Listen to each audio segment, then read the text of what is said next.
제140편 12사도를 세움. 서기 27년 1월 12일 일요일 정오 직전에 예수는 왕국의 복음을 전할 대중 전도자들로 임명하기 위해 사도들을 불러 모았다. 사도들은 어느 때든지 부름 받을 것을 기대하고 있었기에 그날 아침에도 고기를 잡으러 호숫가로부터 멀리 나가지 않고 있었다. 그리고 그들 중 몇몇은 그물 손질과 고기잡이 도구의 수선 작업을 하며 호숫가 근처에 머물러 있었다.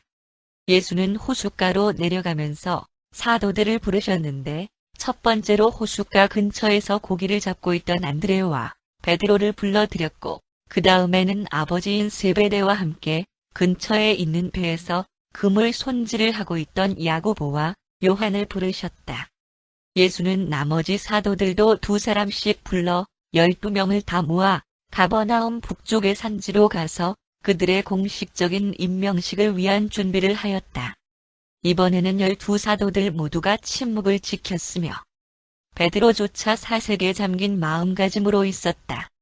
오랫동안 기다리던 때가 드디어 도래한 것이었다.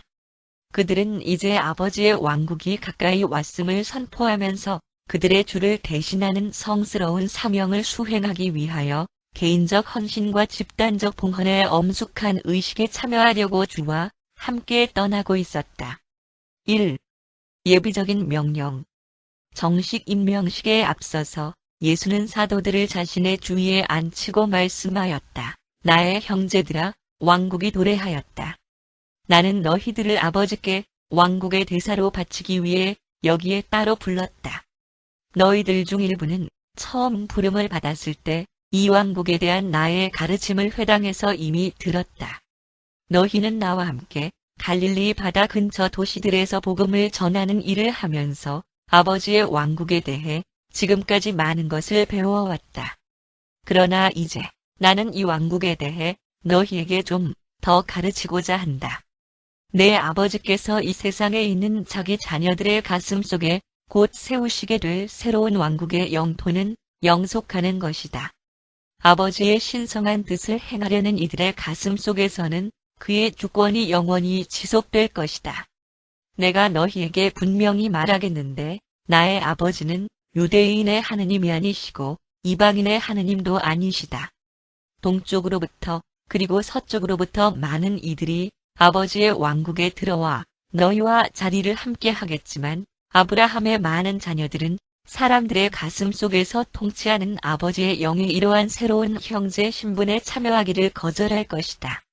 왕국의 능력은 집단의 힘에 있지도 않고 부의 힘에 있지도 않으며 오히려 하늘의 왕국에 거듭난 백성들, 하느님의 자녀들의 마음을 가르치고 가슴을 지배하는 신성한 영의 영광에 있다. 이것은 사랑으로 맺어지는 형제 신분인데 그 안에서는 정의가 지배하며 다음과 같은 함성 소리가 있을 것이다. 세상에는 평화가 그리고 모든 이들 위에는 선한 뜻이 이루어질 것이다. 너희들이 곧 선포하러 나가게 될 이 왕국은 모든 선한 이들의 바람이요 온 땅의 소망이며 모든 선지자들의 지혜로운 약속들에 대한 성취이다. 그러나 나의 자녀들아, 너희와 또한 너희를 따라서 하늘의 왕국에 들어가려는 모든 이들에게는 엄중한 시험이 앞에 가로놓여 있다.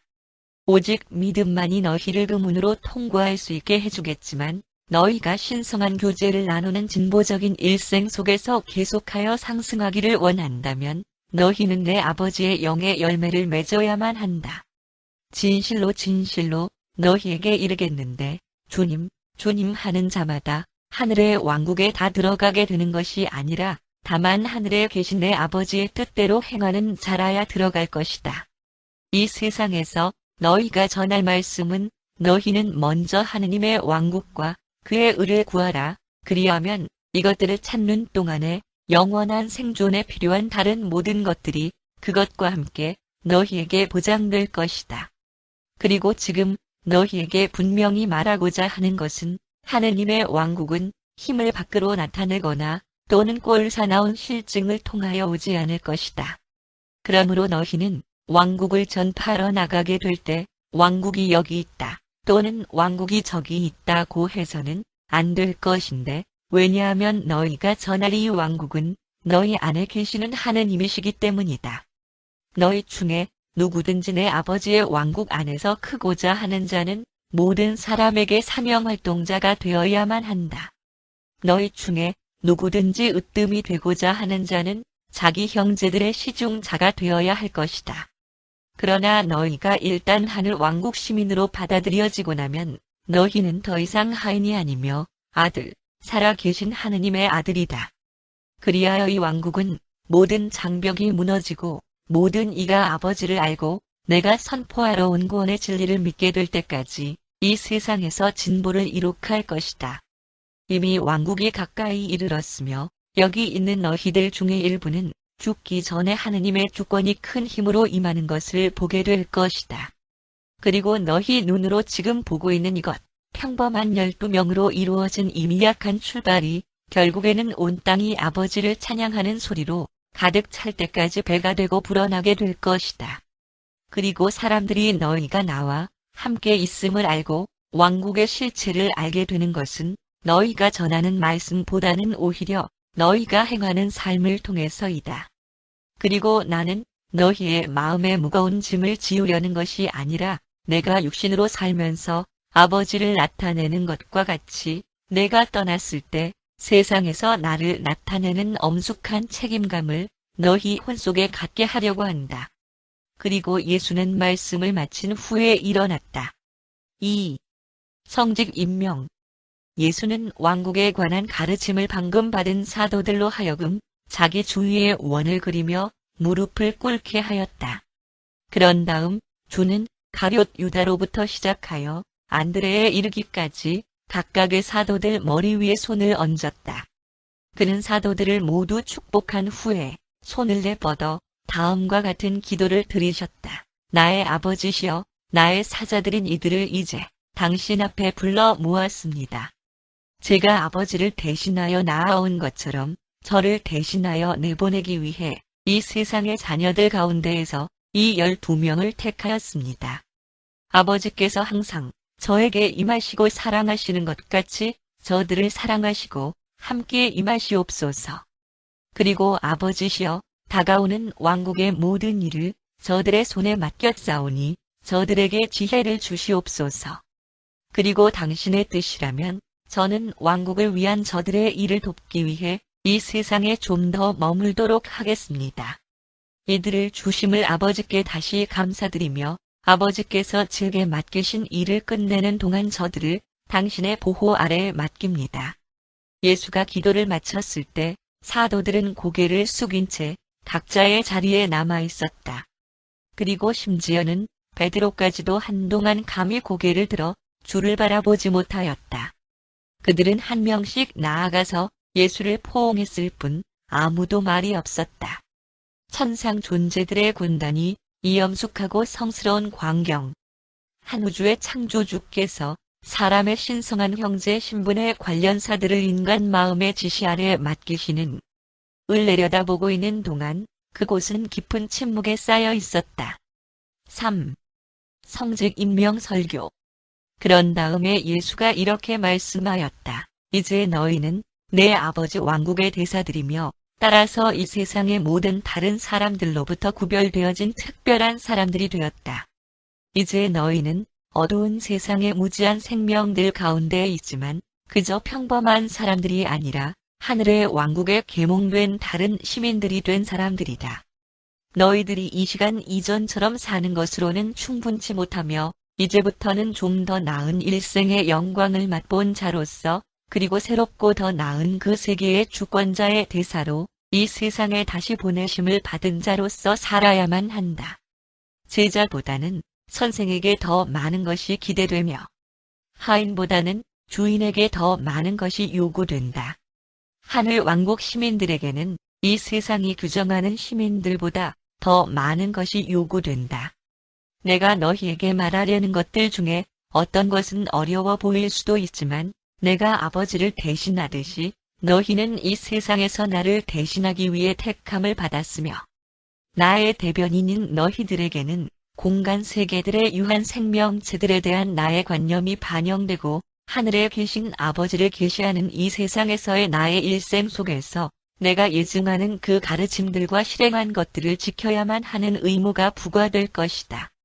하늘에 계신 아버지의 뜻을 조차 영적으로 포로된 자들에게는 해방을, 두려워하는 자들에게는 기쁨을, 병든 이들에게는 치료함을 선포하도록 내가 너희를 보내겠다.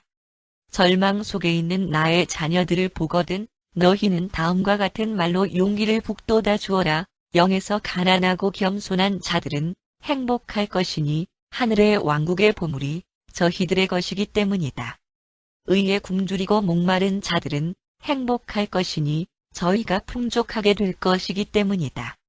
온유한 자들은 행복할 것이니 저희가 땅을 기업으로 받을 것이기 때문이다. 가슴이 청결한 자는 행복할 것이니 저희가 하느님을 볼 것이기 때문이다. 또 그 외에도 영적 위로와 약속을 주는 이와 같은 말들을 내 자녀들에게 말해 주어라. 애통하는 자들은 행복할 것이니 저희가 위로를 받을 것이기 때문이다. 슬피 우는 자들은 복이 있으니 저희가 기쁨의 영을 받을 것이기 때문이다. 긍휼히 여기는 자들은 행복할 것이니 저희가 긍휼히 여김을 받을 것이기 때문이다. 화평케 하는 자들은 행복할 것이니 저희가 하느님의 아들들이라 일컬음을 받을 것이기 때문이다. 의를 위하여 핍박을 받는 자들은 행복할 것이니 하늘의 왕국이 저의 것이기 때문이다. 사람들이 너희를 욕하고 핍박하며 거짓으로 너희를 대항하여 모든 악한 말을 할 때에는 너희에게 복이 있다. 기뻐하고 즐거워하라. 하늘에서 너희들의 상이 크기 때문이다. 나의 형제들아, 내가 너희를 내보낼 때 너희는 세상의 소금, 맛을 잃지 않은 소금이다. 그러나 만일 이 소금이 그 맛을 잃으면 무엇으로 그것을 짜게 만들겠느냐? 그렇게 된 후로는 아무 쓸데없어 밖에 버려지고 사람에게 밟힐 뿐이다. 너희는 세상의 빛이다. 산 위에 있는 도시가 감추어질 수 없다. 뿐만 아니라 사람들은 촛불을 켜서 돛박 아래에 두지 않고 촛대 위에 두며 그리고는 집안에 있는 모든 사람들에게 비추게 한다. 너희의 빛을 사람 앞에 밝게 비춰서 저희로 하여금 너희의 착한 행실들을 볼 수 있게 하고 하늘에 계신 너희 아버지께 영광을 돌리게 인도해라. 내가 너희를 세상에 보내는 것은 나를 대신하게 하고 내 아버지의 대사로 일하게 하려는 것이며 너희가 나가서 기쁜 소식을 선포할 때 너희를 사자로 보내신 아버지를 신뢰하라. 불의에 대하여는 힘으로 저항하지 말고 너희 자신의 육신적인 힘에 의존하지 마라. 만일 너희 이웃인의 오른뺨을 치거든 왼편도 그에게 돌려대라. 너희들 사이에 있는 법에 호소하기보다는 불의로 인한 고통을 기꺼이 받아라. 고통과 빈곤 속에 있는 모든 이들을 자비와 친절함으로 보살펴 주어라. 내가 너희에게 말하겠는데 너희 원수를 사랑하며 너희를 미워하는 자들을 선대하며 너희를 저주하는 자들을 위하여 축복하며 너희를 모욕하는 자들을 위하여 기도해라. 그리고 내가 사람들에게 어떻게 행할 것이라고 너희들이 믿는 그대로 너희 또한 그들에게 그렇게 행하라. 하늘에 계신 너희 아버지는 악한 사람들과 선한 사람들에게 고로 비추도록 해를 만드셨으며 마찬가지로 의로운 자들과 불의한 자들 모두에게 비를 내리신다. 너희는 하느님의 아들들이며 더욱이 너희는 내 아버지 왕국의 대사들이다. 너희 아버지께서 자비한 것 같이 너희도 자비를 베풀고 하늘에 계신 너희 아버지가 완전한 것과 같이 왕국의 영원한 미래 속에서 너희도 완전해지라. 너희는 사람들을 심판하기 위해 임명된 것이 아니라 그들을 구원하기 위해 임명되었다. 이 세상에서의 너희 일생이 끝날 때에는 너희 모두는 자비를 기대할 것이니. 그러므로 내가 너희에게 바라는 것은 너희가 살아있는 동안 육신을 가진 너희의 모든 형제들에게 자비를 베풀라는 것이다. 너희 눈 속에는 들보를 갖고 있으면서 형제의 눈 속에 있는 티끌 하나를 뽑고자 하는 오류를 범하지 마라. 먼저 내 눈 속에서 들보를 빼어버려야 눈이 밝아져서 내 형제의 눈 속에 있는 티를 뺄 수 있게 된다. 진리를 분명하게 분별하고 두려움 없이 의의 일생을 살라. 그렇게 하면 너희가 나의 사도가 될 것이고 내 아버지의 대사가 될 것이다. 너희는 만일 소경이 소경을 인도하면 둘 모두 구덩이에 빠질 것이다 라는 말을 들었을 것이다. 만일 너희가 다른 사람들을 왕국으로 인도하고자 한다면 너희 자신이 살아있는 진리의 빛 속에서 걸어가야만 한다. 하늘의 모든 일에 있어서 너희가 공정한 판단과 명철한 지혜를 보이기를 간곡히 권한다. 거룩한 것을 개들에게 주지 말며 너희 진주들을 돼지들 앞에 던지지 마라. 그것들이 너희 보물들을 발로 밟고 돌아서서 너희를 찢어 상하게 하지 않도록 조심해라. 거짓 선지자들을 배척하라고 경고하겠는데 그들은 양의 옷을 입고 너희에게 다가오지만 속에는 탐욕스러운 이리들이 들어있다. 너희는 그들의 열매로 그들을 알 수 있을 것이다. 사람들이 가시나무에서 포도를 또는 엉겅퀴에서 무화과를 따더냐? 이와 같이 좋은 나무마다 선한 열매를 맺고 못된 나무는 악한 열매를 맺는다. 좋은 나무는 악한 열매를 맺을 수 없고 못된 나무는 선한 열매를 맺을 수 없다. 선한 열매를 맺지 않는 나무는 마침내 모두 찍혀 불에 던져질 것이다. 하늘의 왕국에 들어가는 입장권을 얻는 데 있어서 그 평가에 포함되는 것은 그 동기이다. 내 아버지는 사람의 가슴을 들여다보시고 그들의 내면적인 갈망과 진실된 목적을 심판한다. 왕국 심판이 벌어지는 중대한 날에 많은 사람들이 나에게 우리가 당신의 이름으로 예언하였고 당신의 이름으로 많은 불가사의한 일들을 행하지 않았습니까? 라고 말할 것이다. 그러나 나는 저희들에게 나는 너희를 전혀 알지 못하겠으니 가짜 선생들인 너희는 내게서 떠나가라 라고 말하지 않을 수 없을 것이다. 그러나 이 명령을 듣고 내가 아버지를 너희에게 나타내듯이 사람들 앞에서 나를 나타내라는 임무를 진정으로 수행하는 모든 사람들은 나의 일에 참여하고 하늘에 계신 아버지의 왕국으로 들어오는 넓은 입구를 발견하게 될 것이다. 사도들은 예수가 그런 식으로 말씀하는 것을 한 번도 본 적이 없었는데 왜냐하면 이때에는 예수가 그들에게 최극의 권능을 가진 자로서 말씀하였기 때문이었다. 그들은 해가 질 무렵에 산에서 내려왔지만 예수께 질문하는 이가 아무도 없었다. 4. 너희는 세상의 소금이다. 소위 산상수훈이라고 불리는 것은 예수의 복음이 아니다. 많은 유익한 가르침들을 포함하고 있기는 하지만 그것은 예수가 12사도들에게 주신 임명식 훈시였다. 그것은 주께서 감동적이고도 완전하게 자기의 아버지를 나타내셨던 것 같이 그들도 세상에 나가 사람들에게 복음을 전파하고 그를 나타낼 수 있도록 그들에게 일러준 그의 개인적 명령이었다. 너희는 세상의 소금, 맛을 잃지 않은 소금이다. 그러나 만일 이 소금이 그 맛을 잃으면 무엇으로 그것을 짜게 만들겠느냐? 그렇게 된 후로는 아무 쓸데없어 밖에 버려지고 사람에게 밟힐 뿐이다. 예수 시대에는 소금이 귀중하였다. 그것은 돈으로까지도 사용되었다. 현대어에서 월급이라는 말은 소금에서 유래되었다. 소금은 음식의 맛을 낼 뿐만 아니라 방부제의 역할도 한다. 소금은 다른 것에 맛을 더해주며 그런 식으로 자신을 소모시키면서 봉사한다. 너희는 세상의 빛이다. 산 위에 있는 도시는 감추어질 수 없다. 뿐만 아니라 사람들은 촛불을 켜서 돛박 아래에 두지 않고 촛대 위에 두며 그리고는 집안에 있는 모든 사람들에게 비추게 한다. 너희의 빛을 사람 앞에 밝게 비춰서 저희로 하여금 너희의 착한 행실들을 볼 수 있게 하고 하늘에 계신 너희 아버지께 영광을 돌리게 인도해라. 빛은 어둠을 몰아내는 반면 눈이 부시게 하여 혼란시키고 좌절시킬 수도 있다. 우리는 우리 동료들로 하여금 삶의 가치를 높여주는 새롭고도 경건한 길로 나아가도록 우리의 빛을 그렇게 빛내라고 훈계를 받았다. 우리는 빛을 밝게 비춰서 우리 자신에게 관심이 쏠리지 않도록 해야만 할 것이다. 사람의 소명도 이러한 생명의 빛을 전파하기 위한 효력적인 반영체로 활용될 수 있다. 튼튼한 성격들은 그릇된 일을 행하지 않는 것에서 유래되는 것이 아니라 오히려 실제로 올바른 행동을 함에서 유래된다. 사심없음은 인간 위대함의 상징이다. 최고의 자아 실현은 경배와 봉사로서 달성진다.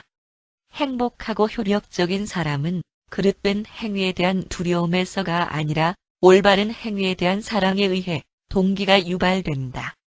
너희는 그 열매로 그들을 알 수 있을 것이다.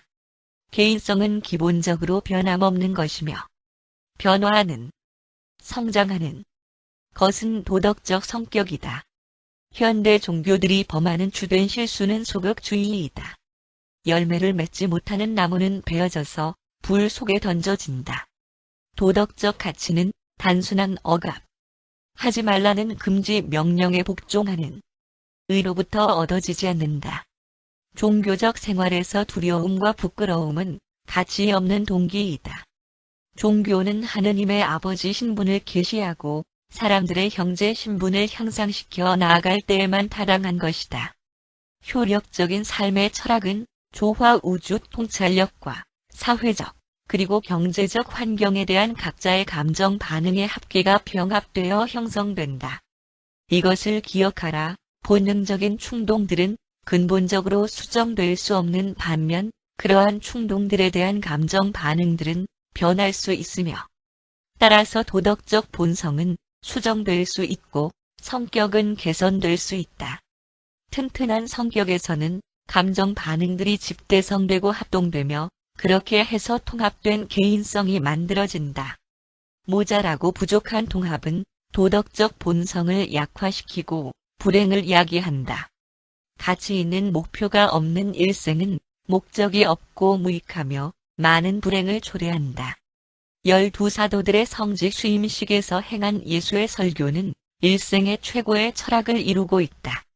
예수는 자기 사도들에게 체험적인 신앙을 행하도록 권고하였다. 그는 단순한 지적인 동의, 쉽게 믿는 것, 그리고 기존의 권위에 의존하지 말라고 사도들에게 훈계하였다. 교육은 우리의 본능적이고 유전적인 충동을 보다 나은 방법으로 충족시키는 기법을 배우는 발견하는 것이어야 하며 행복은 감정적 만족을 주는 이러한 강화된 기법들의 결과적인 총합이다. 행복은 환경과는 거의 상관이 없는 것이지만 즐거운 주위 환경은 행복에 많은 공헌을 할 수도 있다. 모든 필사자는 하늘에 계신 아버지께서 완전한 것처럼 그렇게 완전하게 되는 완성된 사람이기를 진실로 열망하고 있으며 그러한 달성은 결국 말하자면 우주는 참말로 아버지 같기 때문에 가능하다. 5. 아버지의 사랑과 형제의 사랑. 산상수훈에서부터 최후의 만찬 설교에 이르기까지 예수는 따르는 무리들에게 형제의 사랑보다는 아버지의 사랑을 더 나타낼 수 있도록 가르치셨다. 형제의 사랑은 너희 자신을 사랑하는 것처럼 너희 이웃을 사랑하는 것이며 황금률을 충분히 이행하는 것이 될 것이다. 그러나 아버지의 사랑은 예수가 너희들을 사랑한 것 같이 너희도 너희 동료 필사자들을 그렇게 사랑할 것을 요구한다. 예수는 인류를 이원적인 애정으로 사랑한다. 그는 이 세상에서 두 가지 개인성, 인간과 신성한 것, 의로 사셨다. 하느님의 아들로서의 그는 사람들을 아버지의 사랑으로, 그는 사람의 창조주이시며 자기 우주 아버지시다. 사랑한다. 또한 사람의 아들로서의 예수는 필사자들을 하나의 형제로, 그는 진실로 사람들 중에 한 사람이었다. 사랑한다. 예수는 나타낼 수 없는 형제의 사랑을 자기 추종자들로부터 기대하지 않았지만 하느님과 같이 되도록, 하늘에 계신 아버지의 완전하심과 같이 완전하게 되도록 그들이 심히 분토함으로써 하느님이 당신의 창조체들을 대하듯이 그들도 그렇게 사람들을 대하게 되고 그렇게 함으로써 하느님이 그들을 사랑하는 것처럼 그들도 사람들을 그렇게 아버지다운 애정을 보여주기 시작하는, 사랑하기 시작하게 되기를 기대하였다. 예수는 12사도들을 향한 이러한 권고의 말들 가운데서 아버지다운 사랑이라는 이 새로운 개념을 심어주려고 노력하였는데 그러한 개념이 수많은 사회적 환경에 적응하는데 있어서 어떤 특정된 감정적 태도와 연관되어 있기 때문인지도 모른다. 주는 이렇게 중대한 이야기를 시작하면서 단순한 형제의 사랑의 한계에 대비하여 아버지의 사랑에 대한 자신의 4가지의 초월적이고도 최극의 반응들로 이루어진 후반부의 묘사에 대한 전주곡으로 신앙의 4가지 태도들에 대해 주의를 집중시켰다. 그는 먼저 영이 가난한 자들, 정의에 굶주린 자들, 온유한 자들, 가슴이 청결한 자들에 대하여 말씀하였다.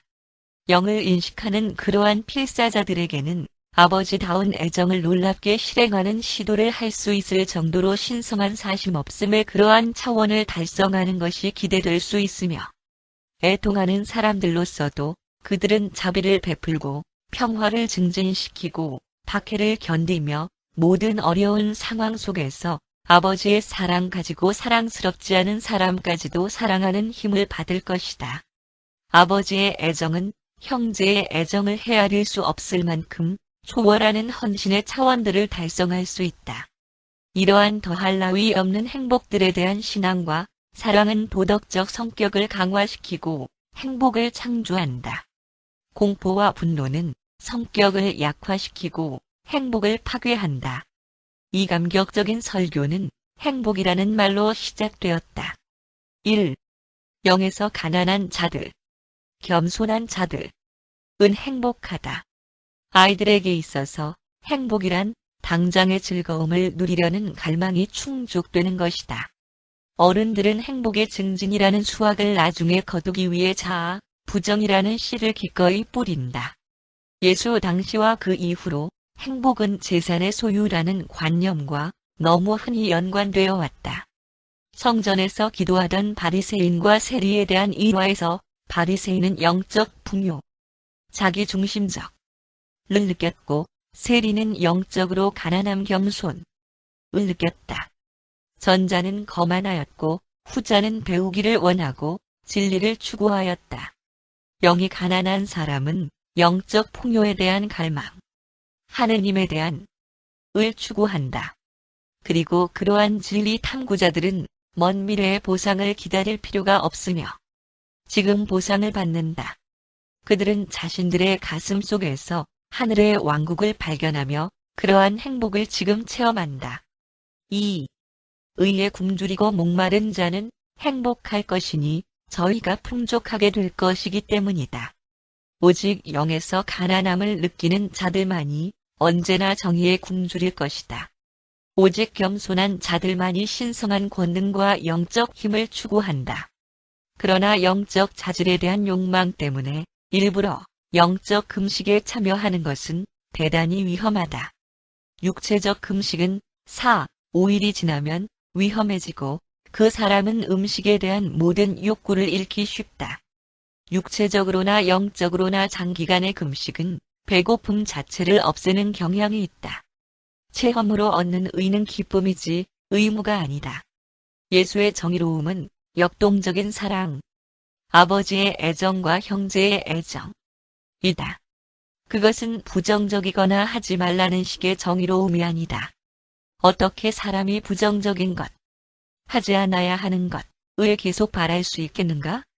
어린아이와 같은 마음에게 이들 무상의 행복에 관한 처음 2가지를 가르치는 것은 어려운 일이지만 성숙한 마음은 그의 이들을 파악하지 않으면 안 된다.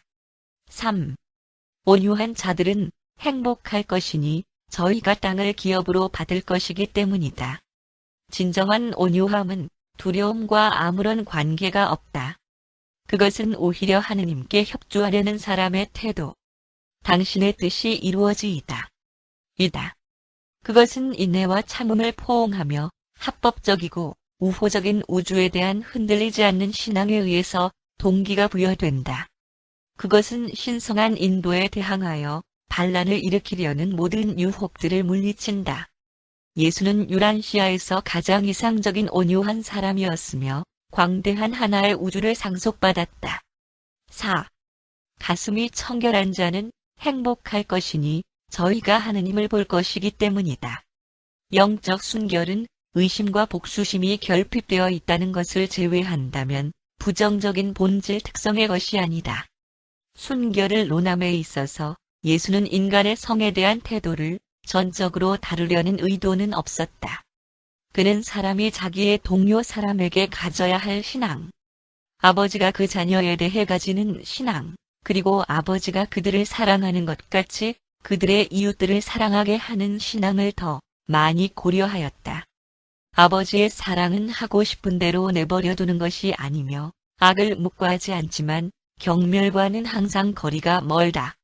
아버지의 사랑은 한 가지 목적만을 갖고 있는데 그것은 사람 안에서 가장 좋은 것을 항상 찾는데 그것이 진정한 부모의 자세이다. 하느님을 보는 것. 신앙을 통해서 은 참된 영적 통찰력을 얻는 것을 뜻한다. 그리고 영적 통찰력은 조절자의 안내를 강화시키며 그리하여 마침내는 하느님을 의식하는 것을 증대시킨다. 그리고 너희들이 아버지를 알게 될 때 너희 자신들이 신성한 아들 관계임을 확신하게 되고 그렇게 해서 육신의 형제들을 형제로서 형제의 사랑으로 뿐만 아니라 또한 아버지로서 아버지의 애정 그들을 점점 더 사랑할 수 있게 된다. 이러한 교훈은 어린아이에게도 가르치기 쉽다.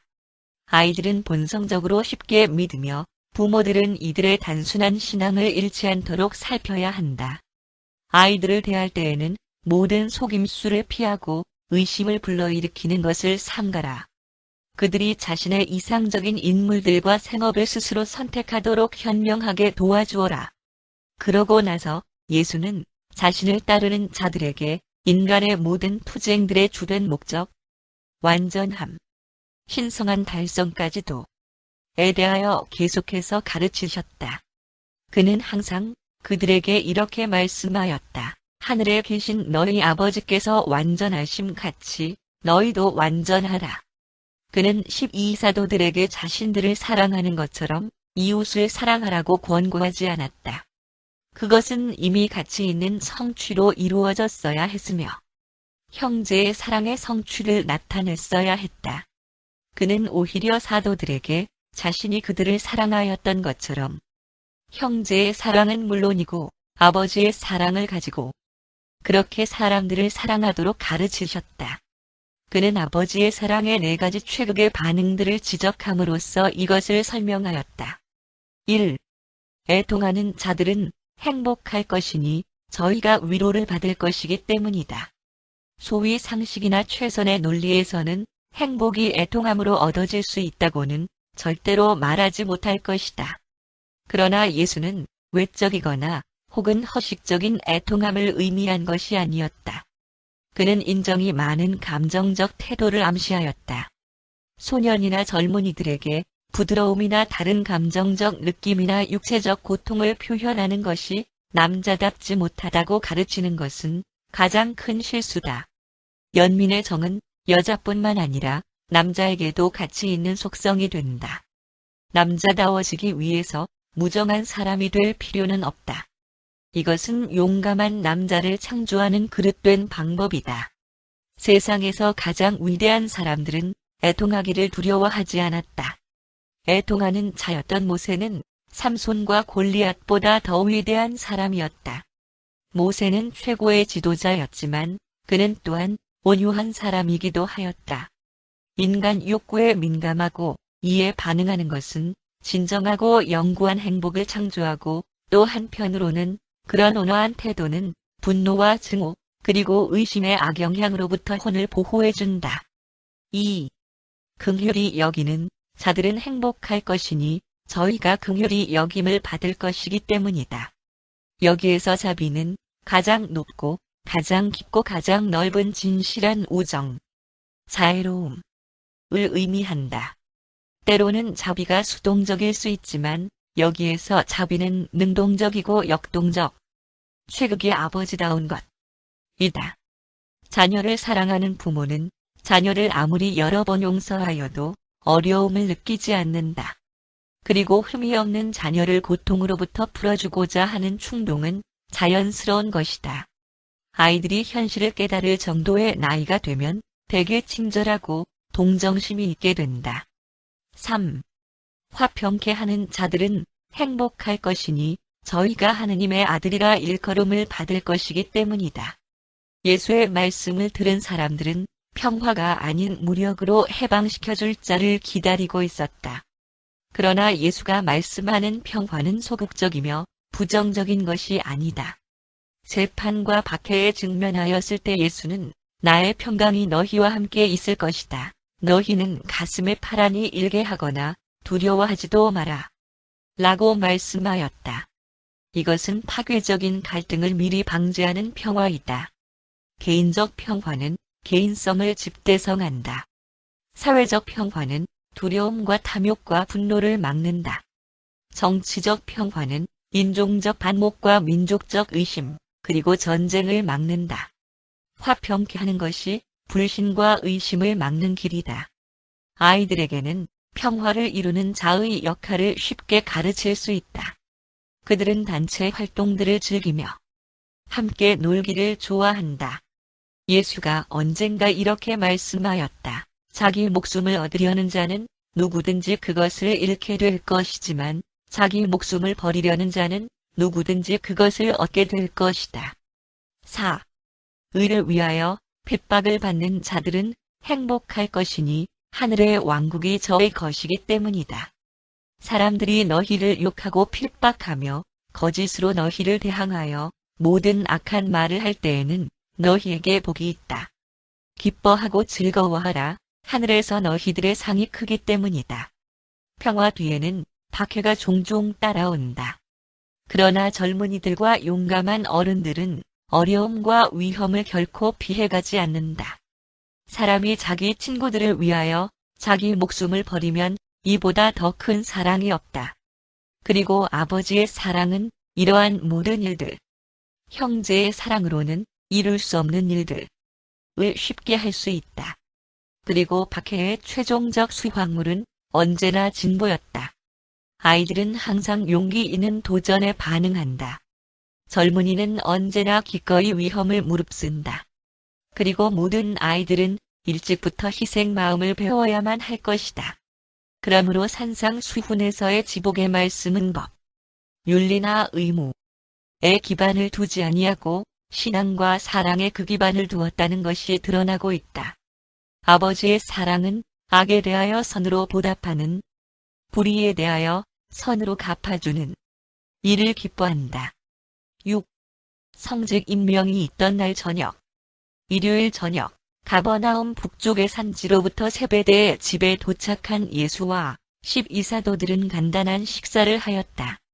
그 후에 예수가 해변을 따라 산책하는 동안 사도들은 자기들끼리 이야기를 나누었다.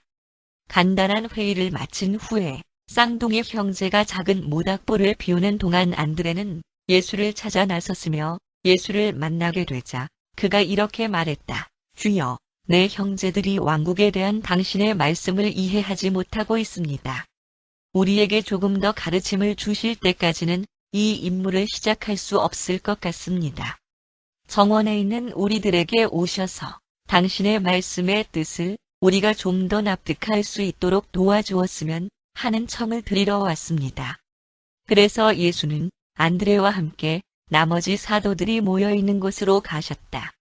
정원으로 들어가신 후에 그는 사도들을 주위에 모이게 하고 그들에게 다시 가르치시면서 이렇게 말씀하였다. 너희는 옛날 방식으로 새로운 가르침을 이해하려고 하기 때문에 나의 말을 이해하기 어렵다는 사실을 너희가 알아야 하지만 내가 분명히 말하겠는데 너희는 거듭나야만 한다. 너희는 어린아이와 같이 다시 새롭게 시작하여 기꺼운 마음으로 나의 가르침을 믿고 또한 하느님을 믿어야만 한다. 왕국의 새 복음은 현재 있는 것에 맞도록 만들어질 수 없다. 너희는 사람의 아들과 이 세상에서의 그의 사명에 대해 그릇된 관념을 갖고 있다.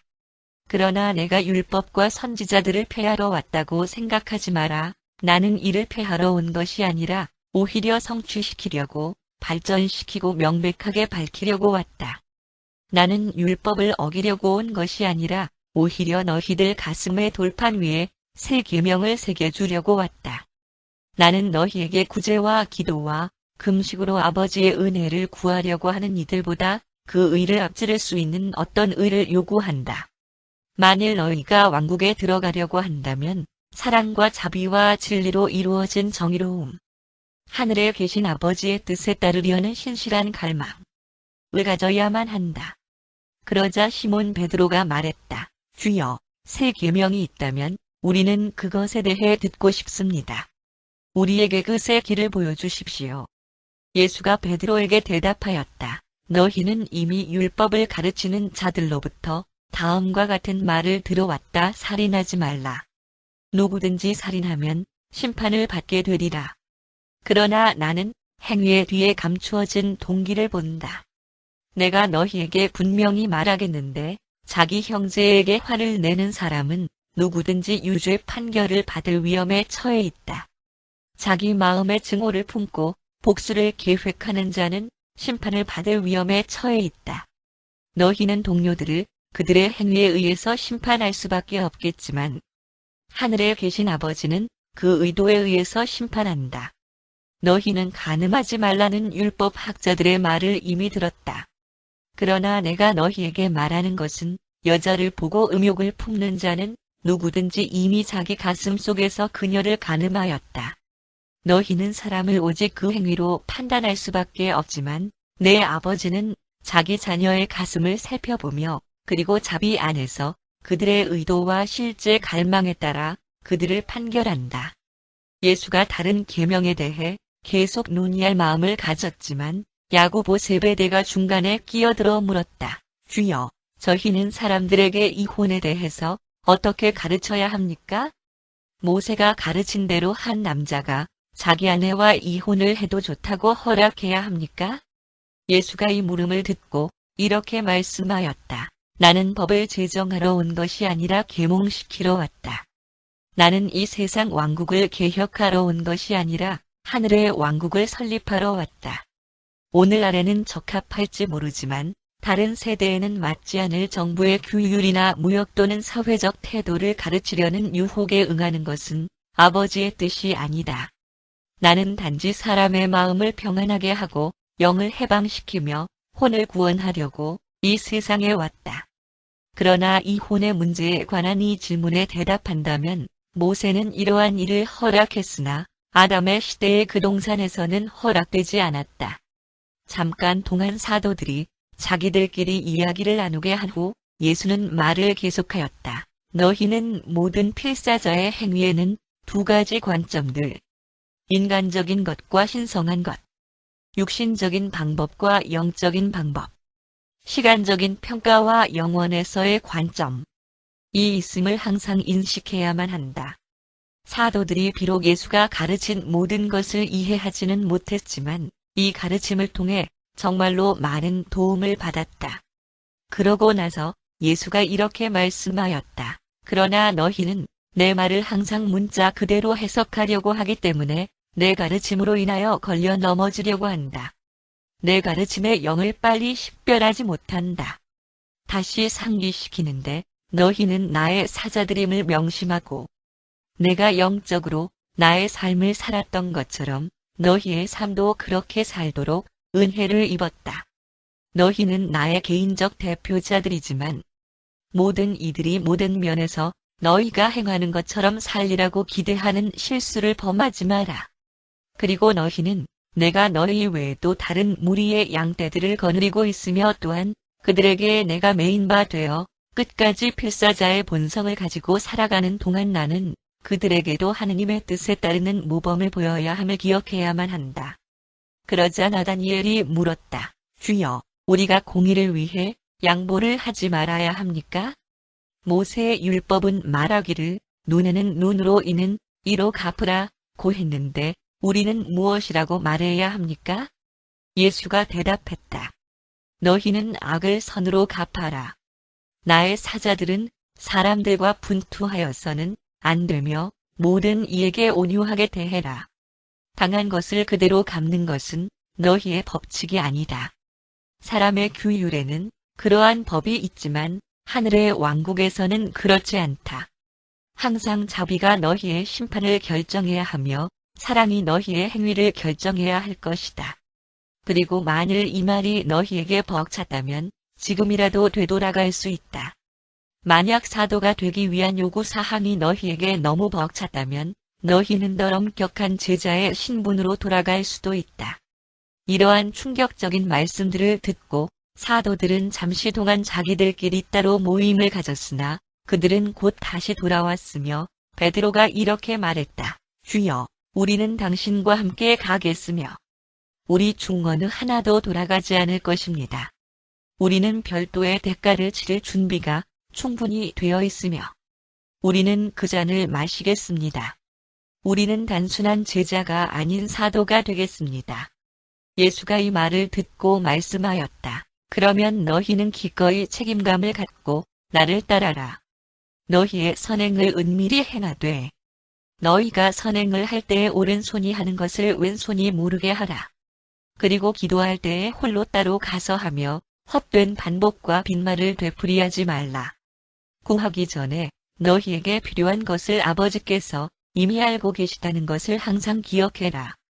그리고 금식할 때에 다른 이에게 보이도록 슬픈 기색을 내지 마라. 나의 선택된 사도로서 이제 왕국의 봉사를 하러 따로 나갈 때에 너희를 위한 보물을 땅에 쌓아두지 말고 사심 없는 봉사를 통해 하늘에 보물을 쌓아두라. 왜냐하면 너희의 보물이 있는 곳에 너희의 가슴도 있을 것이기 때문이다. 눈은 몸의 등불이다.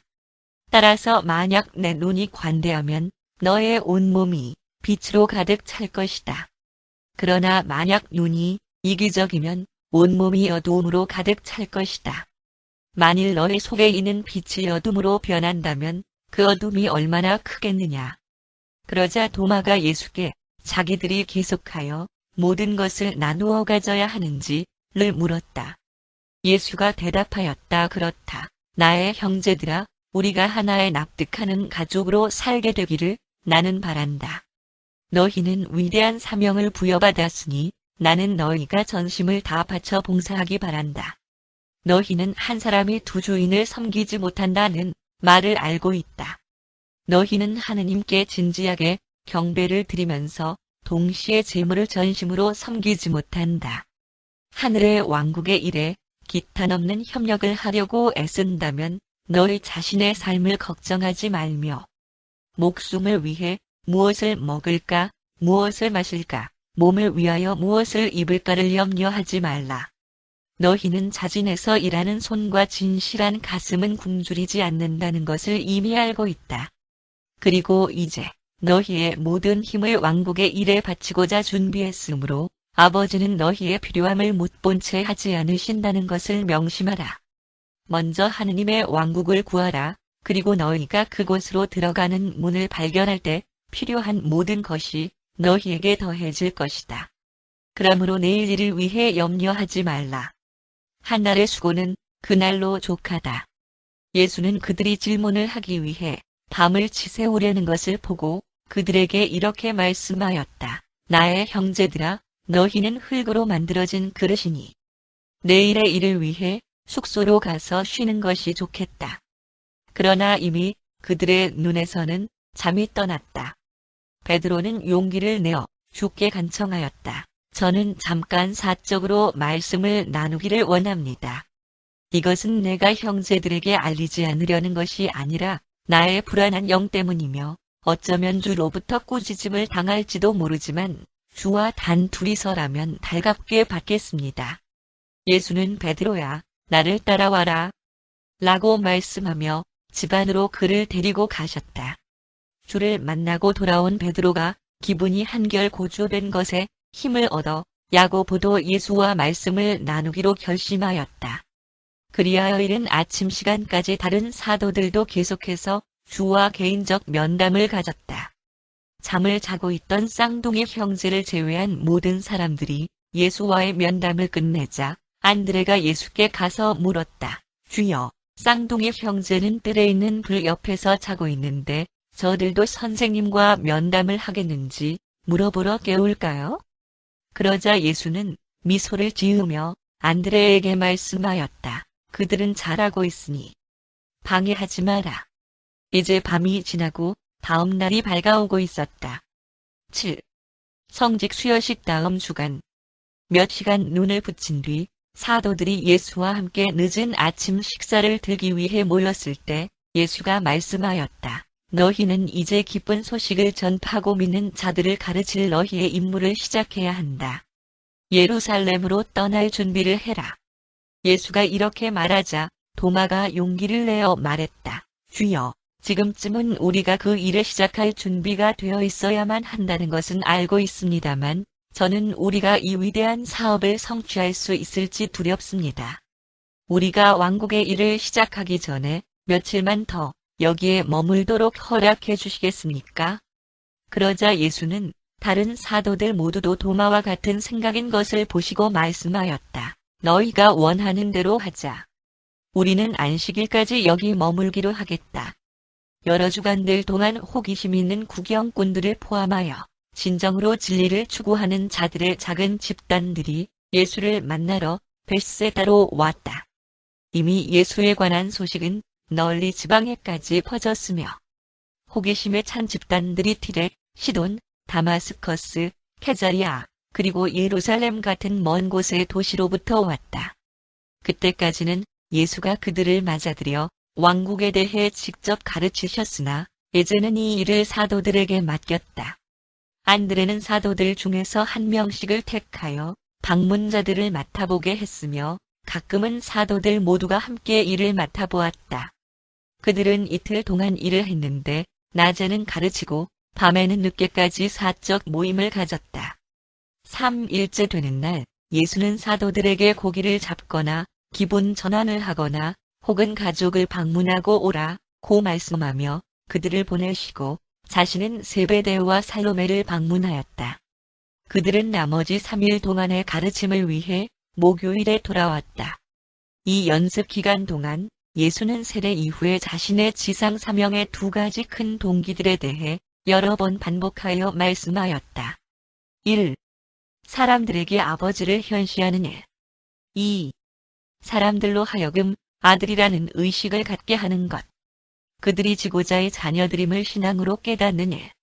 이러한 한 주간 동안의 여러 가지 체험이 사도들에게 많은 도움이 되었으며 몇몇 사도들은 자신감이 너무 지나칠 정도가 되었다. 안식일이 지난 날 밤인 마지막 저녁 모임에서 베드로와 야고보는 예수께 나아와 말했다. 우리는 준비가 되었습니다. 이제 우리가 왕국을 취하러 나아가게 해주십시오. 그 말에 예수가 대답하기를 너희 지혜가 너희의 열정에 필적하고 너희 용기가 너희 무지를 대신해 주기를 바란다. 사도들은 예수의 가르침의 많은 부분을 다 이해하지는 못하였지만 예수가 그들과 함께 지냈던 즐겁고 아름다운 일생의 의의는 이해하였다. 8. 목요일 오후 호수에서 예수는 사도들이 자신의 가르침을 충분히 이해하지 못하고 있음을 잘 아셨다. 그래서 그는 베드로, 야고보, 요한이 다른 동료들에게 자신의 관념들을 분명하게 설명해 줄 수 있기를 바라시면서 그들에게 얼마간의 특별한 가르침을 더 주기로 결심하였다. 그는 사도들이 영적 왕국의 관념을 다소 이해하면서도 새로운 영적 가르침을 땅에서의 일시적 힘으로서의 다윗의 권좌를 되찾고 이스라엘을 재건하는 것으로 하늘의 왕국의 이전의 개념에 문자 그대로의 의미로 확고하게 고집하고 있다는 것을 아셨다. 따라서 예수는 목요일 오후에 베드로, 야고보, 요한을 데리고 배를 타고 호수에 나가 왕국의 관련사들에 대해 좀 더 설명하였다. 그것은 수많은 질문과 답변으로 이루어진 장장 4시간에 걸친 수업이었으며 다음과 같은 내용은 시몬 베드로가 그날 오후에 배웠던 것에 대해 그 다음 날 아침에 자기 형 안드레에게 전했던 내용을 가장 유익하게 재구성하여 요약한 것이다. 1. 아버지의 뜻을 행하는 것. 예수는 하늘 아버지의 보호하심을 믿으라고 가르쳤는데 이는 맹목적이고 수동적인 운명론적인 것이 아니었다. 그는 이날 오후에 오래된 히브리 속담에 동의하면서 인용하였다. 일하지 않는 자는 먹지 말라. 그는 자신의 가르침들에 대해 충분한 해석이 되도록 자신의 체험담을 들려주었다. 아버지를 신뢰함에 대한 그의 교훈들은 현대나 또는 어떤 다른 시대에 있어서의 사회적 또는 경제적 상황에 의해 판단되어져서는 안 된다. 그의 가르침은 모든 시대와 모든 세상에 있어서 하느님과 가깝게 사는 삶이라는 이상적인 원리를 포옹하고 있다. 예수는 그 세 사람들에게 사도의 신분과 일반 제자의 신분으로부터 요구되는 점들의 차이점을 분명하게 밝혀주었다. 그리고 그때에도 예수는 12사도들이 분별력과 선견지명을 발휘하는 것을 금하지 않았다. 그가 금한 것은 미리 생각함이 아니라 걱정함과 근심함이었다. 그는 하느님의 뜻에 능동적이고 민첩하게 순종할 것을 가르치셨다. 검약과 검소에 관한 그들의 많은 질문에 대한 대답으로 그는 오직 목수였으며 배제작자였고 어부였던 자신의 일생에 대하여 그리고 12사도들에 대한 자신의 신중한 구성만을 그들에게 환기시키셨다. 그는 세상이 그들에게 적이 아니고 하느님의 자녀들과 함께 일하면서 신성한 섭리 시대를 이루는 환경이라는 것을 분명하게 알리고자 하였다. 예수는 사도들에게 무저항이라는 자신의 개인적 관습을 납득시키는데 매우 어려움을 겪었다. 그는 자기 자신의 방어를 절대적으로 거부하였으며 사도들도 그렇게 행해준다면 그가 기뻐하실 것임이 그들에게 분명하게 전해졌다. 그들에게 악에 저항하거나 불의나 혹은 부상에 대항해 싸우지 말라고 가르치셨지만 그릇된 일에 수동적으로 참으라고 가르치지 않았다. 그리고 그는 그날 오후에 악을 행하는 자와 범죄자들의 사회적 처벌을 인정하며 정부가 때때로는 사회질서 유지와 공의의 실행을 위해 무력을 사용해야 한다는 것을 분명히 하였다. 그는 사도들에게 보복이라는 악의 실행을 하지 않도록 끊임없이 경고하였다. 보복, 원수를 갚겠다는 관념을 절대로 허용하지 않았다. 그는 유감을 품는 것도 개탄하였다. 그는 눈에는 눈, 이에는 이라는 관념을 허용하지 않았다. 그는 사적이나 개인적 복수의 모든 개념에 찬성하지 않았고 이러한 문제들을 한편으로는 정부에 다른 한편으로는 하느님의 판단 아래에 맡겼다.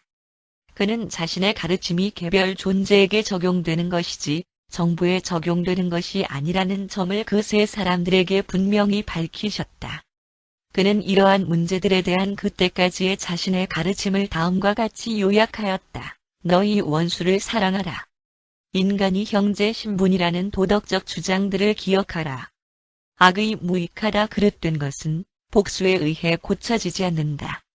악의 무기로 악과 싸우는 오류를 범하지 말라. 신앙을 가져라. 신성한 공의와 영원한 선행이 결국에는 승리한다는 것에 대한 확신을 가져라. 2. 정치적 태도. 예수는 사도들에게 그 당시 로마 정부와 유대민족 사이에 존재하던 긴장된 관계에 대해 말할 때 신중을 기할 것을 경고하였으며 그들이 이러한 어려운 관계에 어떤 식으로든지 개입하는 것을 금하였다.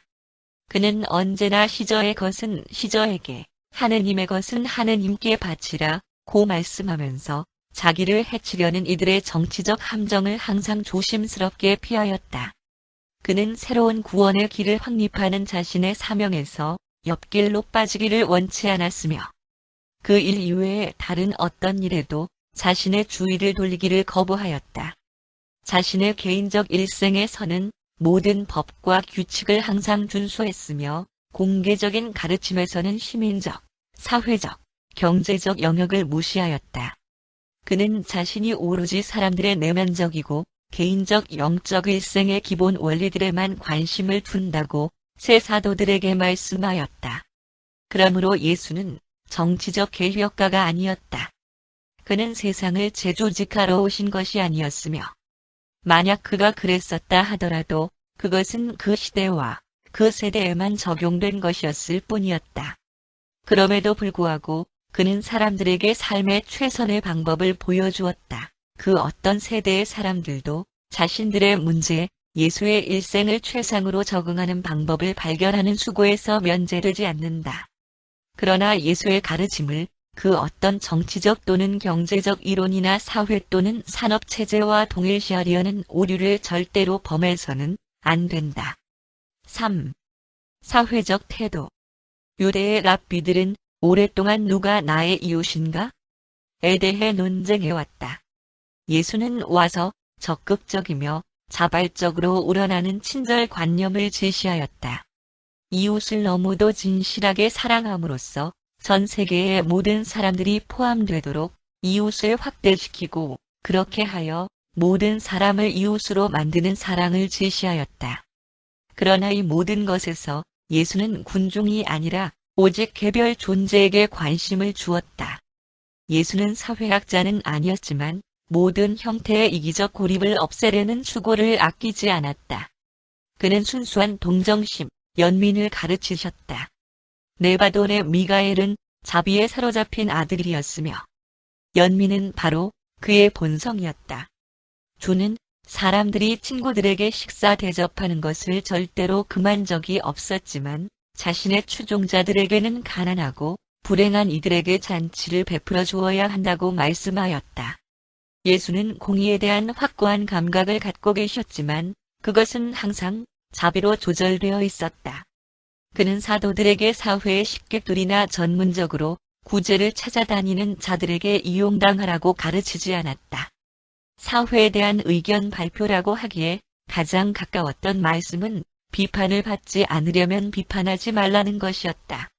그는 무분별한 친절이 많은 사회적 병폐가 될 수도 있다는 것을 분명하게 하였다. 다음 날 예수는 사도들의 제사는 예수 자신의 요구나 두 사도의 공동 신청이 있는 경우를 제외하고는 구제금으로 쓰여서는 안 된다고 유다에게 확고하게 지시하였다.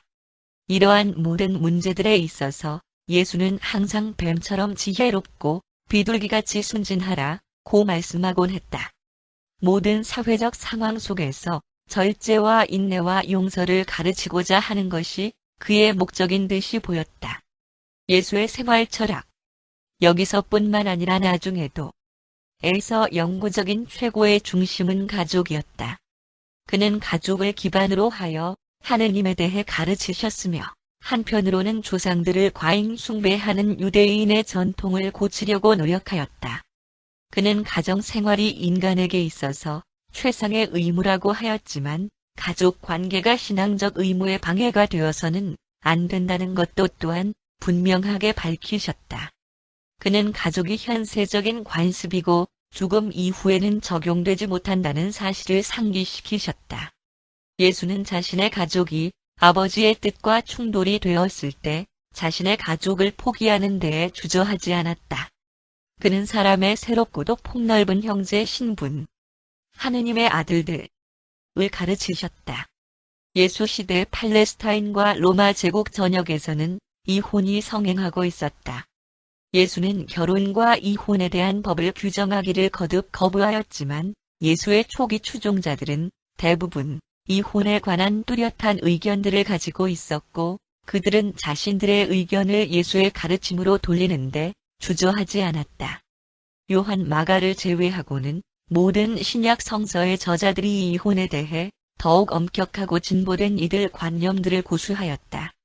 4. 경제적 태도. 예수는 세상에서 배운 대로 일하였고 사셨으며 거래하였다. 비록 그가 부의 불평등한 분배에 대해 자주 주의를 기울이긴 하였지만 경제 제도의 개혁가는 아니었다. 그러나 예수는 이러한 불평등한 분배에 대한 어떤 개선책도 제시하지 않았다. 그 세 사람들에게 자신의 사도들로서는 재산을 소유해서는 안 된다는 말씀을 하면서 단지 불평등하고 불공정한 분배에 대해 말씀했을 뿐 부와 재산에 반대하는 설교를 하지는 않았다. 그는 사회 공의와 산업적 공평성의 필요를 인식하였지만 그것의 달성을 위한 아무런 규율도 제시하지 않았다. 그는 12사도들을 제외한 나머지 제자들에게는 한 번도 세상의 재물을 버리라고 가르치시지 않았다. 의사였던 누가는 사회적 평등에 강한 신념을 가진 자였으며 예수의 많은 가르침들을 자신의 개인적 믿음과 일치시켜 해석하였다. 예수는 자신의 추종자들에게 공동생활 방식을 따르라고 개인적으로 지시한 적이 한 번도 없었으며 그러한 문제에 관한 어떤 종류의 말도 하지 않았다. 예수는 사람들에게 탐욕에 대해 자주 경고하면서 사람의 행복은 그의 물질적 소유의 풍족에 있지 않다고 선언하였다. 그는 사람이 온 세상을 얻고도 자기 혼을 잃는다면 무슨 이익이 있겠는가? 라고 거듭 말씀하였다. 그는 재산의 소유에 대해 정면 공격을 하지 않았지만 영적 가치가 선행된다는 영원한 기본 원칙을 강조하였다. 그는 자신의 후반기 가르침에서 대중에게 설교할 때의 수많은 비유를 통하여 실수를 일으키는 유란시아의 일생의 관점에 많은 것을 고치려고 애를 쓰셨다. 예수는 절대로 경제 이론을 정립하려는 의도가 없었으며 각각의 시대가 자신들의 당면 문제에 대한 해결책을 찾아야만 할 것을 너무나 잘 알고 계셨다. 그리고 만일 예수가 육신으로 오늘날 이 땅에 살고 계시더라도 그가 정치적, 사회적, 경제적 분쟁 속에서 어느 편도 들지 않으실 것이므로 대부분의 선남 선녀들이 실망할 것이다. 그는 너희들로 하여금 순수하게 인간 문제를 스스로 해결하는 힘을 갖출 수 있도록 너희들의 내적인 영적 생활을 완전하게 하는 방법을 가르치시면서 홀로 따로 숭고하게 남아 계실 것이다. 예수는 모든 이들을 하느님을 닮게 만들고 이 하느님의 자녀들이 자기들의 정치적, 사회적, 경제적 문제들을 스스로 해결하는 것을 동정심으로 바라보며 기다리실 것이다. 그가 비난한 것은 부가 아니라 그 부가 그것을 신봉하는 대다수의 사람들에게 끼치는 영향이었다. 이 목요일 오후에 예수는 처음으로 사도들에게 받는 것보다 주는 것이 복되다라는 말씀을 하였다. 5. 개인적 종교. 그의 사도들이 그랬던 것처럼 너희들도 예수의 일생을 통해 그의 가르침을 더 잘 납득해야만 한다. 그는 유란시아에서 완전한 일생을 사셨고 그의 고유한 가르침들은 그 일생이 직접적인 체험으로 가시화될 때에만 납득될 수 있다. 아버지의 신성한 특성과 사랑의 개인성을 드러내는 데에 있어서 가장 도움이 되는 것은 예수의 사도들에 대한 가르침과 대중에 대한 설교가 아니라 그의 일생이다. 예수는 히브리의 선지자들이나 그리스의 도덕주의자들의 가르침을 공격하지 않았다. 주는 이들 위대한 선생들의 많은 좋은 말들을 인정하였지만 그는 추가적인 어떤 것을 가르치기 위해 이 땅에 왔는데 그것은 하느님의 뜻에 대한 사람 의지의 자발적인 일치를 가르치는 일이었다. 예수는 단지 종교적인 감정으로 가득 차 있고 오직 영적 자극에 의해서만 움직이는 하나의 종교적인 사람을 만드는 것을 원하지 않았다. 너희들이 한 번만이라도 그를 바라볼 수 있었다면 예수는 이 세상 일들의 위대한 체험을 한 진정한 하나의 사람이었음을 단번에 알아차렸을 것이다. 이러한 점에서 보면 예수의 가르침들은 그리스도교 시대의 여러 세기들을 거치면서 비뚤어지고 잘못 전해져 왔다. 너희들도 역시 주의 온유함과 겸손함에 대해서 잘못된 관념에 사로잡혀 있다. 그가 자신의 일생 속에서 목표했던 것은 장엄한 자아 존중을 가지는 것으로 보인다. 그는 사람들 앞에서 겸손해져야만 진정으로 높임을 받는다고 충고하였다. 그가 진정으로 목표한 것은 하느님께 대한 진정한 겸손이었다. 그는 성실함, 순수한 진심에 가장 큰 가치를 두셨다. 성실성은 그가 성품을 평가하는 기본 덕목이었으며 반면에 용기는 그의 가르침의 핵심이었다. 두려워 말라는 말은 그의 표어였고 인내는 그의 이상적인 성품의 힘을 지탱해 주는 것이었다. 예수의 가르침은 종교적 용기, 담력, 영웅적 행위로 이루어져 있다. 그리고 이것이 예수가 자신의 개인적 대표로서 어째서 소박하고 씩씩하며 대부분 어부 출신인 평범한 사람들을 선택하였는지 하는 이유이다. 예수는 당시의 사회적 병폐에 대해 거의 언급하지 않았으며 도덕적 비행에 대해서도 마찬가지였다. 그는 진정한 덕을 갖춘 적극적인 선생이었다. 그는 가르치실 때에 부정적인 방법을 사용하는 것을 피하였으며 악을 선전하기를 거부하였다. 그는 도덕의 개혁가도 아니셨다. 그는 인간의 감각적 충동이 종교적 비난이나 법적 제재에 의해서 억제되지 않음을 잘 아셨으며 사도들에게도 그렇게 가르치셨다.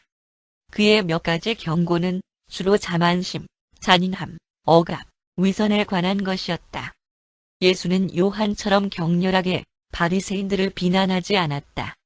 그는 많은 율법 학자들과 바리새인들이 정직한 가슴을 소유하고 있음을 아셨으며 그들이 종교적 전통에 얽매여 있음을 납득하였다.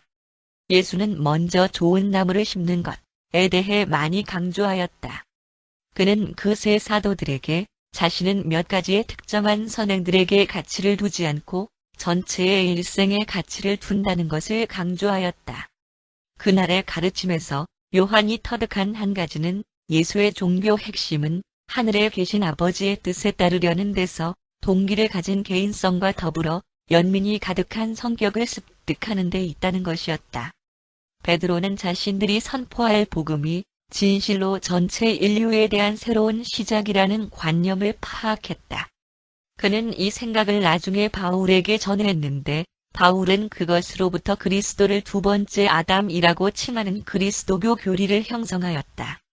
야고보는 예수가 그의 지상 자녀들이 이 세상에서 살면서도 완성된 하늘 왕국에서 이미 시민들이 된 것처럼 살게 되기를 원한다는 감격적인 진리를 깨달았다.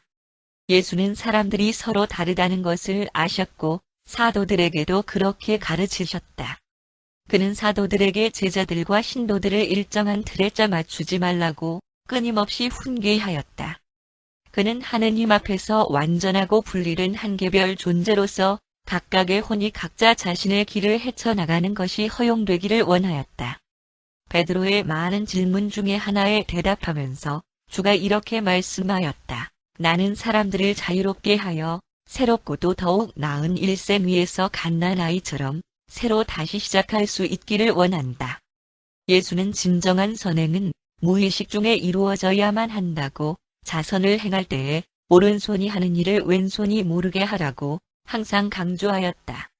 새 사도들은 이날 오후 주의종교에는 영적 자아 성찰에 대해 아무런 규정도 없음을 깨닫고 매우 놀랐다.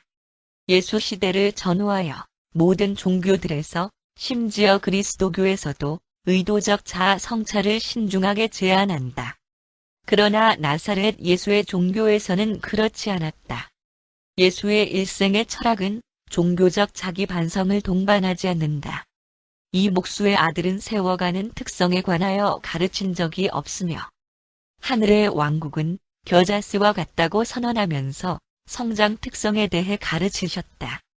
그러나 예수는 자만하는 이기주의에 대한 예방책으로서 자아, 분석을 배척하여야 한다는 그 어떤 말도 결코 한 적이 없었다.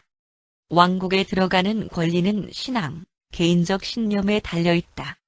왕국으로 가는 점진적인 상승에 참여하기 위해 치르는 대가는 사람이 자신의 소유를 모두 팔아서라도 사려는 비싼 진주와 같다. 예수의 가르침은 약한 자나 노예들만을 위한 하나의 종교가 아니며 모든 사람들을 위한 종교이다. 그의 종교는 결코 신조나 신학적 규칙으로 구체화되지 않았으며 그의 시절 동안에 그는 한 줄의 글도 남기지 않았다. 그의 일생과 가르침은 온 세상의 모든 세대에게 영적 인도와 도덕적 가르침에 적합한 영감을 주는 이상적인 유산으로 후세에 전해졌다. 그리고 심지어는 오늘날에도 예수의 가르침은 모든 종교들로부터 따로 떨어져 서서 그들 모두에게 살아있는 희망이 되고 있다. 예수는 사도들에게 종교가 사람이 세상에서 추구해야 할 유일한 것이라고 가르치지 않았으며 그것은 하느님을 섬기는 일에 대한 유대인들의 관념이었다. 그러나 12 사도들에게는 종교가 그들의 유일한 일이라고 단언하였다. 예수는 자신의 신도들에게 그들이 진정한 문화를 추구하는데 방해가 될 그 어떤 것도 가르치지 않았으며 오직 전통에 얽매여 있던 예루살렘의 종교적 학파들로부터만 멀리 떨어졌다. 그는 개방적이며 가슴이 넓고 박식했으며 참을성이 많았다. 자아의식이 강한 연민은 정의로운 삶을 사는 그의 철학에서는 찾아볼 수 없었다. 주는 그 당시 또는 다른 세대에 비해 종교적인 문제에 대해서는 어떤 해결책도 제공하지 않았다. 예수는 영원한 실체에 이르는 영적 통찰력을 개발하고 삶의 기원으로 시작되도록 자극하기를 원하였으며 인류의 잠재적이고 영원한 영적 요구에만 전적으로 관심을 두셨다. 그는 하느님과 똑같은 선을 보여주었다. 그는 사랑, 진, 선, 미을 신성한 이상이며 영원한 실체로 찬양하였다. 주는 사람 속에 새로운 영, 새로운 의지, 진리를 아는 새로운 힘을 주고 연민을 체험하며 선을 선택하는 하늘에 계신 아버지가 완전한 것처럼 완전해지려는 영원한 충동과 더불어 하느님의 뜻과 조화를 이루려는 의지를 사람 속에 창조하기 위해 왔다. 9. 봉헌식이 있던 날.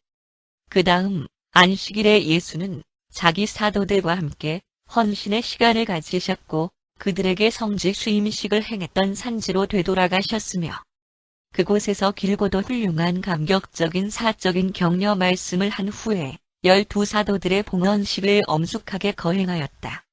이 안식일 오후에 예수는 산허리에서 사도들을 자기 주위에 모아놓으시고 자신이 세상에 그들만 남겨두고 떠나야만 할 그날을 대비하여 하늘에 계신 아버지의 보호 아래에 그들을 맡겼다. 이때에는 더 이상의 새로운 가르침은 없었고 단지 환담과 교제를 나누었다. 예수는 바로 그 자리에서 실시되었던 성직 수임식 설교의 많은 특성들을 회고하였고 그런 다음 제자들을 한 사람씩 앞에 불러서 그들이 이제 자신의 대리자로 세상에 나아가도록 임명하였다. 주의 봉헌식의 훈시는 다음과 같다. 세상에 나아가 왕국의 기쁜 소식을 전파하라. 영적으로 포로된 자에게 자유를 주고 억눌린 자를 위로하며 고통받는 자를 보살펴라. 너희가 거저 받았으니 거저 주어라. 예수는 사도들에게 돈이나 여벌의 옷을 지니지 말라고 충고하면서 수고한 사람은 자기 품삯을 받는 것이 마땅하다라고 말씀하였다. 그리고 그는 마지막으로 이렇게 말씀하였다. 보라, 내가 너희를 보냄이 양을 이리 가운데 보냄과 같다. 그러므로 너희는 뱀같이 지혜롭고 비둘기같이 순진하라. 그러나 주의하라. 왜냐하면 너희 적들이 너희를 공회에 넘겨주겠고 너희를 회당에서 매질할 것이기 때문이다. 관리들과 총독들 앞에 불려갈 것인데 이것은 너희가 이 복음을 믿기 때문이며 너희 자신이 그들에게 나를 위한 증인이 될 것이다. 그리고 그들이 너희를 재판관 앞에 끌어다 넘겨줄 때에 너희는 무슨 말을 할까 염려하지 말라.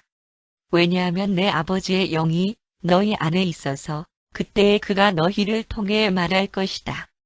너희들 중 일부는 사형에 처해질 것이며 너희가 이 땅에 왕국을 세우기 전에 이 복음으로 인하여 많은 사람들에게 미움을 받을 것이지만 두려워 말라. 내가 너희와 함께 있을 것이며 나의 영이 너희보다 먼저 세상 모든 곳으로 갈 것이다. 그리고 나의 아버지께서 너희와 함께 계실 것이니 먼저 유대인들에게 가고 그런 후에 이방인들에게로 가거라. 그들은 산에서 내려와 함께 세베대의 집으로 돌아갔다. 10. 봉헌식 이후의 밤. 그날 밤은 비가 내리기 시작했으므로 예수는 사도들에게 집안에서 가르치셨는데 그들이 무엇을 행하여야 하는 것에 대한 것이 아니라 어떤 사람들이 되어야 할지를 가르치기 위해 장시간 이야기를 하였다. 제자들은 정의로움, 구원을 얻는 방법으로서 어떤 특정한 행위를 요구하는 종교만을 알고 있었을 뿐이었다. 그러나 예수는 왕국에서는 그 일을 하기 위하여 먼저 너희가 의롭게 되어야만 한다. 고 거듭해서 말씀하였다. 그리고 여러 번 반복하여 그러므로 하늘에 계신 너희 아버지가 완전하심과 같이 너희도 완전하게 되라. 고 하였다. 갈피를 못 잡고 있던 자신의 사도들에게 주가 말씀하는 동안 내내 설명하였던 요지는 자기가 세상에 가지고 온 구원은 오직 믿는다는 것과 단순하고도 진실한 신앙을 통해서만 얻을 수 있다는 것이었다. 예수는 이렇게 말씀하였다. 요한은 옛 생활 방식을 참회하는 회개의 세례를 설교했다. 그러나 너희는 하느님과 친교를 맺는 세례를 선포하려는 것이다.